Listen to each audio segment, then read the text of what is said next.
नमस्कार, स्वागत छ धर्म टेलिभिजनको संयुक्त समाचारमा। म बिबी शेर्पा।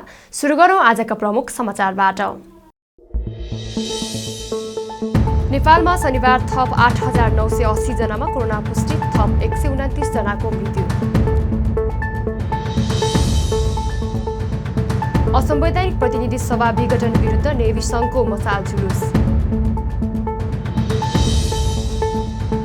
सांसद विघटन गरेर निर्वाचनमा जाने कदम विरुद्ध कानुनी उपचार खोज्न विपक्षी दलको कानुनविदसँग छलफल। वरिष्ठ नेता माधव कुमार नेपाल सहित 11 जनालाई स्पष्टीकरण सोध्ने नेकपाको निर्णय। राष्ट्रपतिप्रति कांग्रेस सभापति शेरबहादुर देउवाले प्रयोग गरेको भाषाप्रति प्रधानमन्त्री केपी शर्मा ओलीको आपत्ति। अब समाचार विस्तारमा। नेपालमा शनिबार थप 8,980 जनामा कोरोना पुष्टि भएको छ भने थप 129 जनाको मृत्यु भएको छ। देशभर गरिएको 20,105 पीसीआर परीक्षणका क्रममा 8,591 र 748 एन्टिजेन परीक्षणका क्रममा 389 जनामा कोरोना पुष्टि भएको स्वास्थ्य मन्त्रालयले जनाएको छ। यो सँगै नेपालमा कोरोना संक्रमित हुनेको संख्या 5,05,643 पुगेको छ। हालसम्म नेपालमा 6,153 जनाले कोरोनाका कारण ज्यान गुमाएका छन्। त्यसैले थप 8,848 जना कोरोना मुक्त भएका छन्। हालसम्म नेपालमा 3,83,684 जनाले कोरोना संक्रमणलाई जितेका छन्। हाल नेपालमा 1,15,806 सक्रिय संक्रमित आइसोलेसनमा र 886 जना क्वारेन्टाइनमा छन्। हालसम्म नेपालमा 28,97,503 वटा पीसीआर परीक्षण गरेको स्वास्थ्य मन्त्रालयले जनाएको छ। असंवैधानिक तवरले प्रतिनिधि सभा विघटन गरेको भन्दै नेपाली कांग्रेसको मातृ संगठन नेभी संघले काठमाडौँमा मसाल जुलुस निकालेको छ। नेभी संघ केन्द्रीय समितिको निर्देशनमा नेभी संघ कोटेश्वर क्याम्पस इकाइले काठमाडौँको जडीबुटीमा मसाल जुलुस निकालेको हो। संविधान विपरीत नै प्रधानमन्त्री र राष्ट्रपतिले जबरजस्ती रूपमा सांसद विघटन गरेको उनीहरूको आरोप छ। उनीहरूले निकालेको मसाल जुलुसमा प्रहरीले हस्तक्षेप गरेको थियो। नेभी संघ केन्द्रीय समितिको निर्देशनमा विभिन्न क्याम्पस अगाडि शनिबार साँझ मसाल जुलुस निकालेको थियो। माधव नेपाल सहितका विपक्षी दलले सांसद विघटन गरेर निर्वाचनमा जाने कदम विरुद्ध कानुनी उपचार खोज्न कानुनविदसँग छलफल गरेको छ। शनिबार सिंहदरबारमा कानुनविदसँग छलफल गर्दै कानुनी प्रक्रियाका बारेमा जानकारी लिएको नेता भीम रावलले जानकारी दिनुभयो। प्रधानमन्त्री र राष्ट्रपतिबाट संविधान नै मिचिएर असंवैधानिक काम गरेको भन्दै रिट दायर गर्ने सिलसिलामा छलफल गरिएको उहाँले बताउनुभयो। उहाँले सांसद विघटनका विरुद्धमा आवश्यक कानुनी उपचार खोजिएको र आवश्यक तयारी गरिएको रावलले जानकारी दिनुभयो। उहाँले विपक्षी सबै दलका सांसदहरू हस्तक्षेपसहित रिट दायर गरिने बताउनुभयो। हामीले प्रधानमन्त्रीबाट नेपालको संविधानका विभिन्न धाराहरू मिचेर जसरी उहाँले काम गर्नुभयो, राष्ट्रपतिले पनि त्यसमा जुन ठप्पा लगाउनु भयो, त्यस्तो असंवैधानिक कामका विरुद्धमा अदालतमा रिट निवेदनमा जाने कामको सिलसिलामा छलफल गरेका छौँ र हामी त्यो प्रधानमन्त्रीबाट गरिएको र राष्ट्रपतिबाट गरिएको असंवैधानिक अलोकतान्त्रिक कार्यका विरुद्ध हामीले कानुनी उपचारको पनि कसरी खोजी गर्ने भन्ने विषयमा छलफल गरेर र कानुनी उपचारको लागि अगाडि बढ्ने जुन नेताहरूको बिचमा सहमति भएको थियो तदनुकूलको तयारीको लागि छलफल गरेका छौँ। कानुनविदहरूको उहाँहरूको सल्लाह चाहिँ कस्तो आयो के पाउनु छ? कानुनविदहरूले प्रधानमन्त्रीबाट र राष्ट्रपतिबाट जुन प्रकारको काम गरियो त्यो सर्वथा नेपालको संविधानका विभिन्न धाराहरूको विरुद्धमा छ, विपरीत छ। त्यसकारण अदालतले, खास गरी हाम्रो सर्वोच्च अदालतले कानुनको व्याख्या गर्ने, संविधानको व्याख्या गर्ने र संविधानका लोकतान्त्रिक र हामीले जुन आशयबाट संविधान निर्माण गरेका छौँ त्यसका प्रावधानहरूको रक्षा गर्ने समेत काम गर्ने भएको हुनाले हामी यो काममा अगाडि बढ्नुपर्छ भन्ने कानुनविदहरूको राय छ। भोलि कसरी जानुहुन्छ अब यहाँहरू? अदालत कसरी जाने के तय भएको छ? होइन, अदालतमा त अब त्यो रिट निवेदन तयार भइसकेपछि हाम्रो पक्षमा रहनुभएका प्रतिनिधि सभाका मान्य सदस्यहरूको सहभागितामा र उहाँहरूको हस्ताक्षरबाट त्यो निवेदन, रिट निवेदन हामी दर्ता गर्छौँ। धन्यवाद। 6 छलफलका क्रममा पूर्व न्यायाधिवक्ता मुक्ति प्रधानले सांसद विघटन विरुद्ध कानुनी उपचार खोज्ने प्रशस्त आधार रहेको बताउनुभयो। उहाँले संविधान मिचेर नै सांसद विघटन भएको निष्कर्ष आफूहरूको रहेको धारणा राख्नुभयो। अब कानुनी आधार त हाम्रो त मुख्य संविधानको धारा 76 को जुन स्थिति नै हो हैन, र उहाँहरूले त्यो धारा 76 को 3 को चाहिँ 4 लाई चाहिँ उहाँहरूले अभ्यासै नगरिकन एकैचोटि 5 मा जानुभयो, 7 मा जानुभयो। 5 मा जाँदाखेरि पनि के छ भन्दाखेरि अब हात उठाइसकेको मैले मेजोरिटी पुर्याउन सक्दिनँ भनेर चाहिँ भन्ने जुन प्रधानमन्त्री केपी शर्मा ओलीलाई फेरि 7 को अवस्थामा लिएर आएर चाहिँ के छ भन्दाखेरि जुन उहाँ बाहेक पुग्नु पर्थ्यो, उहाँलाई समेत उहाँको समेत निवेदन लिएर 7 अन्तर्गत जुन एउटा इन्डिभिजुअल व्यक्तिले चाहिँ यदि फेरि उसले पनि विश्वासको मत लिनुपर्ने हुन्थ्यो, त्यो विश्वासको मत लिन नपाएको अवस्थामा या प्रधानमन्त्री नियुक्त हुन नसकेको अवस्थामा मात्रै विघटन हुने अवस्था हो। तर उहाँहरूले 4 लाई पनि गायब गरिदिनु भयो र 7 लाई पनि के छ भन्दाखेरि 5 लाई पनि के छ भन्दाखेरि उहाँहरूले मिसयुज गर्नुभयो प्रधानमन्त्री र राष्ट्रपतिले। त्यसमा यो गम्भीर संवैधानिक चाहिँ के छ भने त्रुटि उहाँहरूबाट भयो र उहाँहरूले जुन गरेको कदम चाहिँ संविधानको विरुद्ध र यसले गर्दा संविधानको प्रत्येक भागहरू कर्मश उहाँहरूबाट चाहिँ के छ भन्दाखेरि। यसअघि शनिबार नै बसेको विपक्षी गठबन्धनको बैठकले प्रतिनिधि सभा विघटनको असंवैधानिक कदम विरुद्ध राजनीतिक र कानुनी सङ्घर्ष गर्ने निर्णय गरेको थियो। नेकपा एमाले वरिष्ठ नेता माधव कुमार नेपाल सहित 11 जनालाई स्पष्टीकरण सोध्ने निर्णय गरेको छ। प्रधानमन्त्री निवास बालटारमा शनिबार बसेको एमाले स्थायी कमिटी बैठकले कांग्रेस सभापति शेरबहादुर देउवालाई प्रधानमन्त्री बनाउन हस्तक्षेप गरेको भन्दै स्पष्टीकरण सोध्ने निर्णय गरेको हो। पार्टी नेतृत्वको सरकार विरुद्ध गएर विपक्षी दलको नेतालाई प्रधानमन्त्री बनाउन हस्तक्षेप गर्ने एमालेका 26 सांसद मध्ये 11 जनालाई स्पष्टीकरण सोध्ने निर्णय गरेको एमाले प्रवक्ता प्रदीप ग्यावालीले जानकारी दिनुभयो।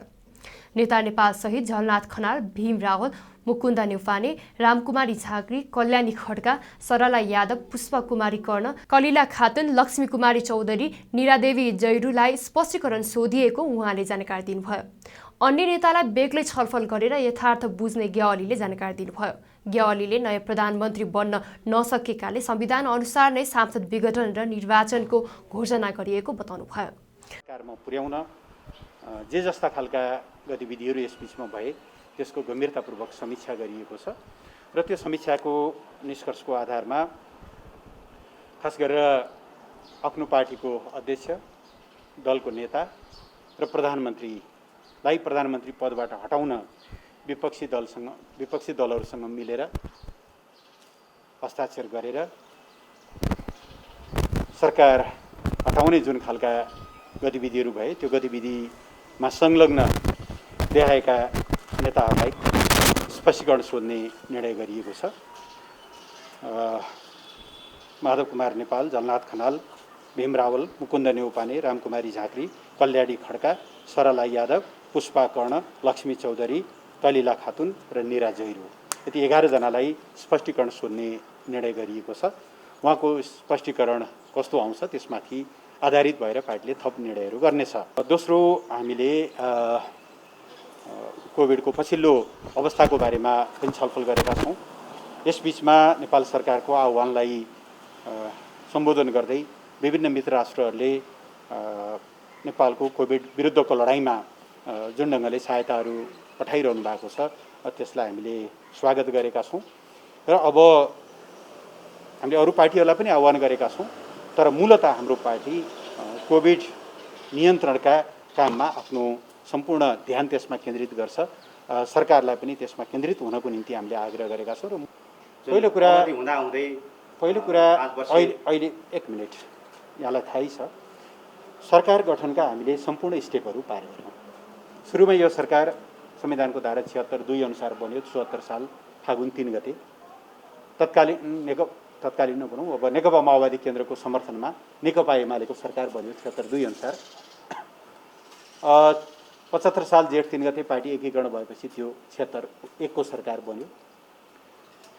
अस्ति फागुन 23 गते सर्वोच्च अदालतको फैसलाले दुईटा पार्टी अलग गरेपछि त्यो सरकार फेरि 76(2) मा परिणत भयो। हामीले वैशाख सामान्य प्रधानमन्त्रीले वैशाख 27 गते त्यही 76(2) को प्रधानमन्त्रीको हैसियतले विश्वासको मत माग्नुभयो सदनमा, तर त्यो सदनले विश्वासको मत दिएन। 3 दिनको समय दिनुभयो सामान्य राष्ट्रपतिज्यूले। विपक्षी दलहरूले कसैले पनि बहुमत पुर्याएर सरकार बनाउन सक्नु भएन। 76-3 अनुसार सरकार बन्यो। 76-3 अनुसारको प्रधानमन्त्रीले म विश्वासको मत लिन चाहिनँ, किन विश्वासको मत लिने वातावरण नै देखिएन। त्यसो भएको हुनाले अर्को सरकार बनोस् भनेर उहाँले मार्ग प्रशस्त गर्नुभयो। अस्ति 6 गते 7 गते दिनभरिको लागि समय थियो। हिजो दिउँसो 5 बजेसम्म पनि त्यो आधार प्रस्तुत भएन। आधार त भए, दावा त प्रस्तुत भयो, तर सामान्य राष्ट्रपतिज्यूले त्यसलाई चित्तबुद्ध आधार भेटाउनु भएन, किनभने कतिपय सांसदहरूको दोहोरो नाम पर्यो। एकातिर एउटा दल छ, अर्कोतिर हस्ताक्षर गरेको छ। त्यो चाहिँ विश्वासको मत प्राप्त गर्ने आधार नभइसकेपछि संविधानको व्यवस्था अनुसार स्वतः 76-5 मा गएको, 76-7 मा गएको हो। यो एकैछिनको पक्नुस् न, 76-7 मा गएको हो। त्यहाँ जो कोही प्रधानमन्त्री भएको भए पनि 76-5 अनुसारको सरकार नबनेपछि प्रतिनिधि सभा विघटन हुने र 6 महिनाभित्र चुनाव गर्नुपर्ने संवैधानिक बाध्यता छ। यो कुनै नैतिकताको प्रश्न होइन, यो संवैधानिकताको प्रश्न हो। बैठकले कोरोना महामारीको नियन्त्रण र रोकथामका साथै संक्रमितको उपचारका लागि गम्भीर सरकारलाई सुझाव दिँदै पार्टी पङ्क्तिलाई यस कार्यमा जुट्न आग्रह गरेको ग्यावालीले बताउनुभयो। प्रधानमन्त्री केपी शर्मा ओलीले राष्ट्रपतिप्रति काङ्ग्रेस सभापति शेरबहादुर देउवाले प्रयोग गरेको भाषाप्रति आपत्ति जनाउनु भएको छ।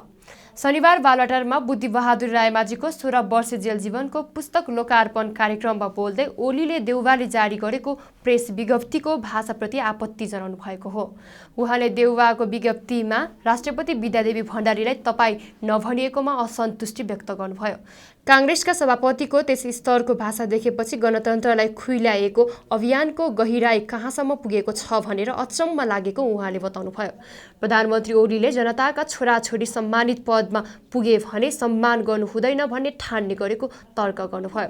त्यस्तै ओलीले राजनीतिक रूपमा माओवादी केन्द्रका अध्यक्ष पुष्पकमल दाहाल प्रचण्डले 15 वर्षमा मानिसलाई लगाएको वचन असभ्यता र संस्कारहीनताको पराकाष्ठ भएको टिप्पणी पनि गर्नुभयो। ओलीले आफूले मर्यादाहीन र संस्कारहीन समाज बनाउन नखोजेको, बरु मर्यादित, सुसभ्य, सुसंस्कार र समानतायुक्त मानवीय भावना जोडिएको समाज बनाउन चाहेको उल्लेख गर्नुभयो।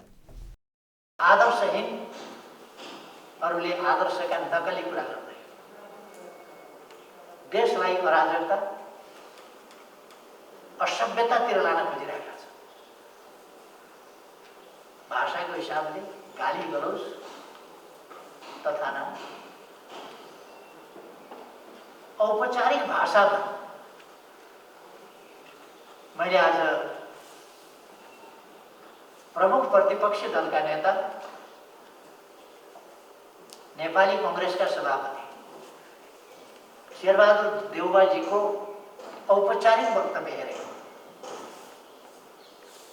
राष्ट्रपतिलाई तपाईसम्म भन्ने सभ्यता नेपाली कांग्रेसमा रहेन। सभापतिको तहबाट राष्ट्रपतिको सम्बन्धमा बोलिएको भाषा तिमी उनी यसो गरे यस्तो भाषा बोलिएको छ, अथवा सामन्तवाद प्रतिको दलाली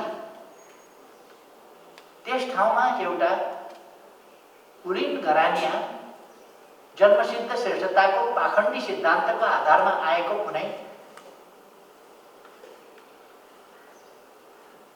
नालायक पात्र राजा नामको कोही हुन्थ्यो भने कस्तो कस्तो भाषा बोलेर नेउरिएर बुढल्किएर हात मुसारेर के भाषा बोल्थे यिनै मान्छेहरू आज जनताका छोराछोरी सम्मानित पदमा पुगे भने त्यो सम्मान गर्नु हुँदैन भन्ने चाहन्छ। तपाईँ पनि भन्नु हुँदैन, राष्ट्र प्रमुखलाई भन्ने चाहन्छ।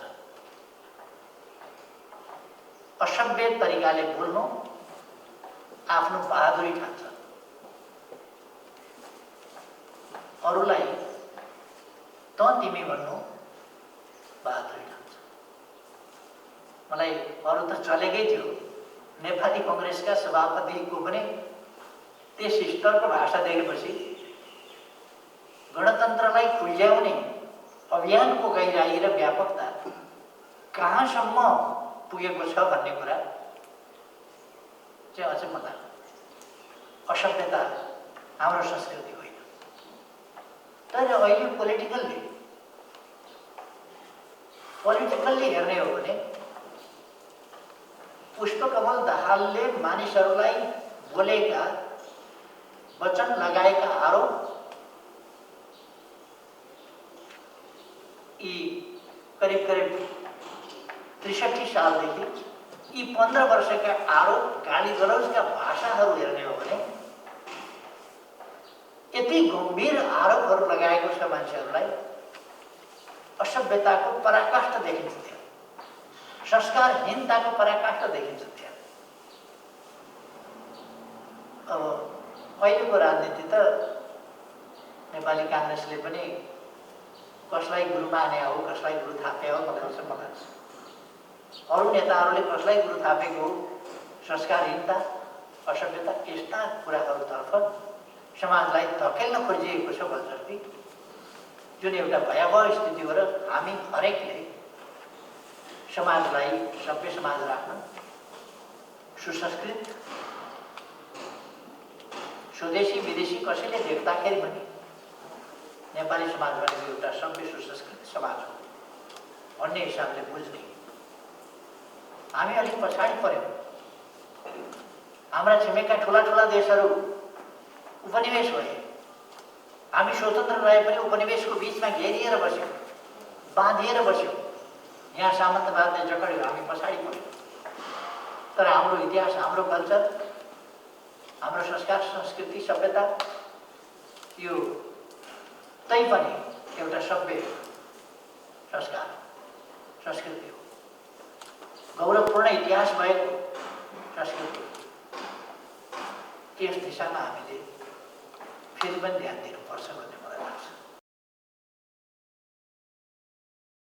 प्रधानमन्त्री ओलीले नेपाल पक्षका नेता बिकेर आन्दोलनलाई सिद्ध्याउन उद्धत रहेको टिप्पणी गर्नुभयो। नेपालभरि फिजिएको उज्यालो निभाउने देशी विदेशी जनविरोध प्रतिक्रियावादी शक्ति अहिले पनि निर्लजतापूर्वक आन्दोलन विरुद्ध लागिरहेको उहाँले बताउनुभयो। नेकपा माओवादी केन्द्रले प्रतिनिधि सभा विघटनको असंवैधानिक कदम विरुद्ध राजनीतिक र कानुनी सङ्घर्ष अघि बढाउने निर्णय गरेको छ। पार्टी कार्यालय पेरिस डाँडामा शनिबार बसेको माओवादी स्थायी कमिटी बैठकले राष्ट्रपति र प्रधानमन्त्रीको असंवैधानिक र अलोकतान्त्रिक कदम विरुद्ध संविधान र लोकतन्त्र पक्षधरहरूसँग एकताबद्ध भएर सङ्घर्ष गर्ने निर्णय गरेको प्रवक्ता नारायण काजी श्रेष्ठले जानकारी दिनुभयो। त्यस्तै बैठकले राजनीतिक दल, नागरिक समाज, पेसाकर्मी, बुद्धिजीवी लगायत लोकतन्त्र रक्षाको पक्षमा रहेका सबैलाई यसको प्रतिवादमा उत्रिन समेत अपिल गरेको छ। प्रवक्ता श्रेष्ठले देश कोरोना महामारीको भयावह संक्रमणबाट गुज्रिरहेको अहिलेको अवस्थामा समग्र पक्षलाई ध्यान दिएर सांसद विघटन गर्ने कदमको प्रतिवाद गर्ने निर्णय भएको, तर सडक आन्दोलन भने नगर्ने बताउनुभयो। सरकारको असंवैधानिक कदम विरुद्ध एकताबद्ध भएर कोरोना महामारीलाई पार लगाउन पनि प्रतिगमन र यसका नायक विरुद्ध लड्नुपर्ने अवस्था सिर्जना उहाँले बताउनुभयो। श्रेष्ठले सांसद विघटनको विरुद्ध 5 राजनीतिक दलका बीचमा गरिएको संयुक्त सहमतिलाई स्वागत गरिएको जानकारी दिनुभयो।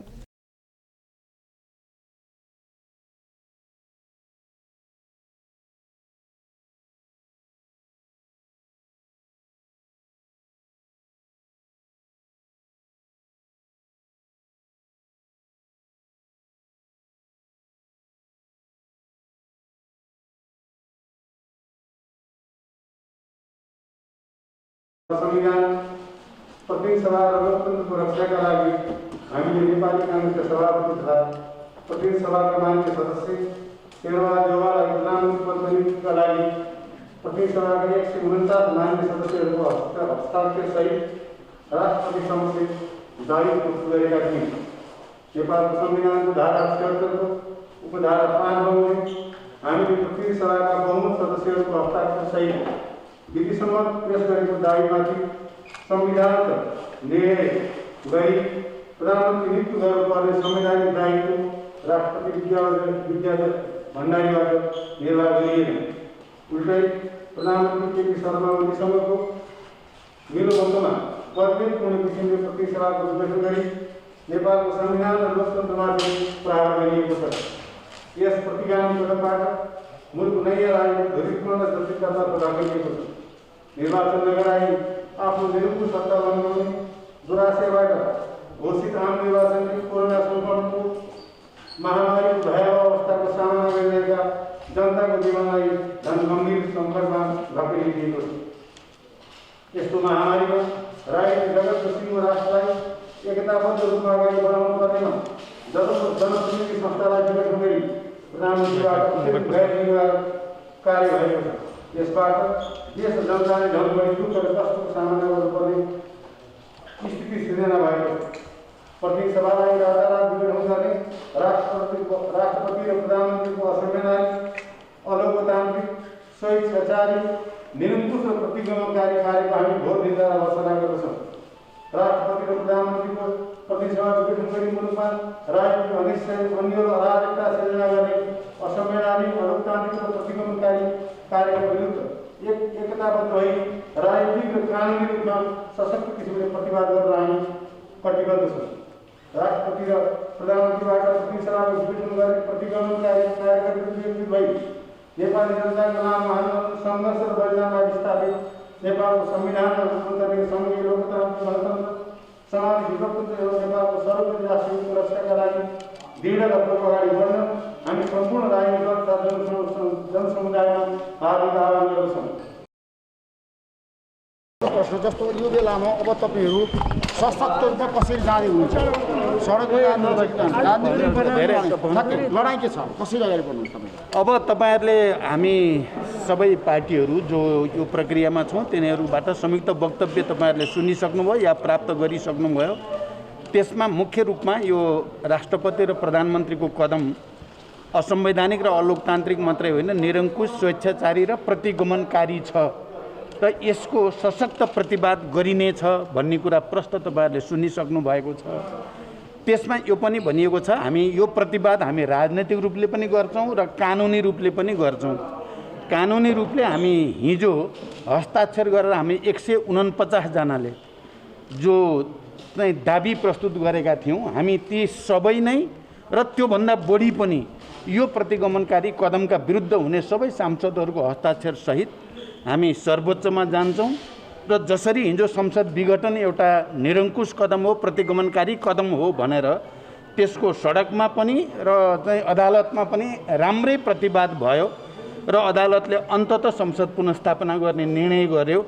हामीलाई विश्वास छ बहुमत सांसद सदस्यहरूको हस्ताक्षर सहित हामी रिट निवेदनमा गइसकेपछि र संसदभित्रै अर्को विकल्प भएको कुरा प्रमाणित हिजो भएकै थियो। मध्यरातिमा बडो अपारदर्शी तरिकाले, बडो निरङ्कुश र षड्यन्त्रमूलक ढङ्गले जसरी संसद फेरि विघटन गरिएको घोषणा गरिएको छ त्यसको प्रतिवाद पनि त्यसरी नै गरिनेछ। सडकमा पनि र अदालतमा पनि हामीलाई विश्वास छ अदालतले अन्ततः फेरि एकचोटि लोकतन्त्रको पक्षमा, संविधानको पक्षमा निरङ्कुशताका विरुद्ध फैसला गर्नेछ। नेपाली जनता पहिलो चाहिँ एपिसोडमै त्यो देखिएको, नेपाली जनता यो संसद विघटन गर्ने प्रतिगमनकारी कदमका विरुद्ध छन् भन्ने कुरा लाखौँ जनता सडकमा आएर देखाइसकेको कुरा हो। अहिले कोरोनाको यो महामारीको बेलामा सबै शक्ति मिलेर त्यसको कोरोनाको महामारीका विरुद्ध प्रतिवादमा उत्रिनु पर्ने बेलामा प्रधानमन्त्री र राष्ट्रपतिले बडो षड्यन्त्रमूलक ढङ्गले जसरी देशलाई दुर्घटनातिर लानुभएको छ त्यसलाई नेपाली जनताले सहने छैनन् र जनताको तहबाट पनि स्थानीय तहदेखि नै यसको प्रतिवाद सुरु गरिनेछ, गर्नेछन्। माओवादीले कोरोना महामारीलाई दृष्टिगत गरी कोरोना पीडितको राहतका लागि केन्द्रदेखि स्थानीय तहसम्म कोभिड सेवा इकाइ गठन गर्ने निर्णय गरेको छ। नेपाली काङ्ग्रेसले प्रतिनिधि सभा विघटन गर्ने राष्ट्रपति विद्यादेवी भण्डारी र प्रधानमन्त्री केपी शर्मा ओलीको कदम विरुद्ध र राजनीतिक र कानुनी लडाईँ गर्ने निर्णय गरेको छ। पार्टी सभापति शेरबहादुर देउवा निवास बुढानील कण्ठमा शनिबार बसेको काङ्ग्रेस पदाधिकारी र पूर्व पदाधिकारीको बैठकले प्रतिनिधि सभा विघटन गरेर राष्ट्रपति भण्डारी र प्रधानमन्त्री ओलीले लोकतन्त्र विरुद्ध षड्यन्त्र गरेको निष्कर्ष निकाल्दै राजनीतिक र कानुनी लडाईँ लड्ने निर्णय गरेको हो। राजनीतिक र कानुनी लडाईँ लड्नका लागि अन्य राजनीतिक दलहरूसँग पनि सहकार्य गर्ने निर्णय भएको काङ्ग्रेस सह महामन्त्री डाक्टर प्रकाश शरण महतले जानकारी दिनुभयो। त्यस्तै महतले प्रतिनिधि सभा विघटनको विरोध गर्नका लागि नागरिक समाजलाई पनि आह्वान गर्ने निर्णय भएको जानकारी दिनुभयो। प्रतिनिधि सभा विघटन लोकतान्त्रिक मूल्य र मान्यता विपरीत रहेको निष्कर्ष निकालिएको महतले बताउनुभयो। यो हिजोको जुन राष्ट्रपति र प्रधानमन्त्रीजीको मिलोमतोमा जुन निर्णय गरिया छ त्यो घोर असंवैधानिक हो, अलोकतान्त्रिक हो र यसको नेपाली कांग्रेस पार्टीले अरू दलहरूसँग पनि सहकार्य गर्दै हामीले राजनीतिक प्रतिरोध गर्छौं। त्यस्तै गरेर चाहिँ न्यायिक रूपमा पनि यो विषयलाई अगाडि बढाउँछौं र यो जसरी श्रृङ्खलाबद्ध रूपमा नेपालको संविधान, लोकतान्त्रिक मूल्य र मान्यतालाई छिया पार्ने काम प्रधानमन्त्री र राष्ट्रपतिजीबाट भएको छ, यो अत्यन्त निन्दनीय छ। मध्यरातमा सम्पूर्ण नेपाली जनता सुतिरहेको बेलामा, जबकि त्यसभन्दा अगाडि नै विपक्षी दलको नेताको नेतृत्वमा हस्ताक्षरसहित बहुमत सदस्य संख्या पुर्याएर प्रधानमन्त्रीको 76.5 अनुसार प्रधानमन्त्रीको दाबी गरिएकोमा त्यसलाई पुरै लत्याएर जुन प्रधानमन्त्रीजीले मसँग दिउँसो मात्रै 93 जनाभन्दा सङ्ख्यै छैन भनेको प्रधानमन्त्रीलाई फेरि त्यही धारा अन्तर्गत प्रधानमन्त्री बनाउनु र तत्कालै रातारातै फेरि यो संसदको विघटन गर्नु, यो घोर अलोकतान्त्रिक र संविधान विरोधी काम भएको छ। हामी यो घोर भर्त्सना गर्छौं र यो संविधान र लोकतन्त्रको रक्षाको लागि सम्पूर्ण लडाईँ लड्छौं। यो कानुनी लडाईँ, त्यस्तै गरेर चाहिँ राजनीतिक लडाईँ हामी लड्छौं र यसको लागि यो विपक्षमा सम्मिलित सबै दलसँग चाहिँ सहकार्य गरेर चाहिँ यो लडाईँलाई अगाडि बढाउँछ। राजनीतिक लडाईँ भनेको सडकमा आउने दलहरू हो। राजनीतिक लडाईँ अहिले यद्यपि यो कोरोना संक्रमणको कारणले सडकमा आउन गाह्रो छ। यो कोरोनाकै यो परिस्थितिको दुरुपयोग गरेर प्रधानमन्त्रीबाट र राष्ट्रपतिबाट चाहिँ यो काम भएको छ। हामीले राजनीतिक प्रतिरोध गर्ने पनि धेरै उपायहरू हुन्छन्, सुरक्षित उपाय धेरै उपायहरू हुन्छन्। ती उपायहरूलाई अवलम्बन गर्छौँ। हाम्रो भातृ सङ्गठन, हाम्रो चाहिँ पार्टी, नागरिक समाजबाट प्रतिरोध भइरहेको छ, कानुनी समाज सम्पूर्णलाई पनि हामी आह्वान गर्छौँ र त्यो तहबाट नि प्रतिरोध हुन्छ र पार्टीको विभिन्न तहबाट पनि भातृ सङ्गठनहरूले पनि सुरक्षित रहेर जे उपाय छ, प्रतिरोध गर्ने राजनीतिक उपायहरू छ, ती उपायहरूलाई हामी अवलम्बन गर्छौँ र कानुनी बाटो पनि हामी तत्कालै अख्तियार गर्छौँ। धन्यवाद। बहुमत सहित विपक्षी दलको नेताले संविधानको धारा 76 को उपधारा 5 अनुसार दाबी गरेको कुरालाई लत्याएको भन्ने ठहर भएको उहाँको भनाइ छ। अहिलेलाई संयुक्त समाचार यति नै। कोरोनाको दोस्रो लहर भयावह बनेको छ। यस घडीमा सरकारले तोकिएको स्वास्थ्य मापदण्ड पालना गरी आफू पनि बचौँ र अरूलाई पनि बचौँ र साथै धर्म टेलिभिजन हेर्दै गर्नुहोला। नमस्कार।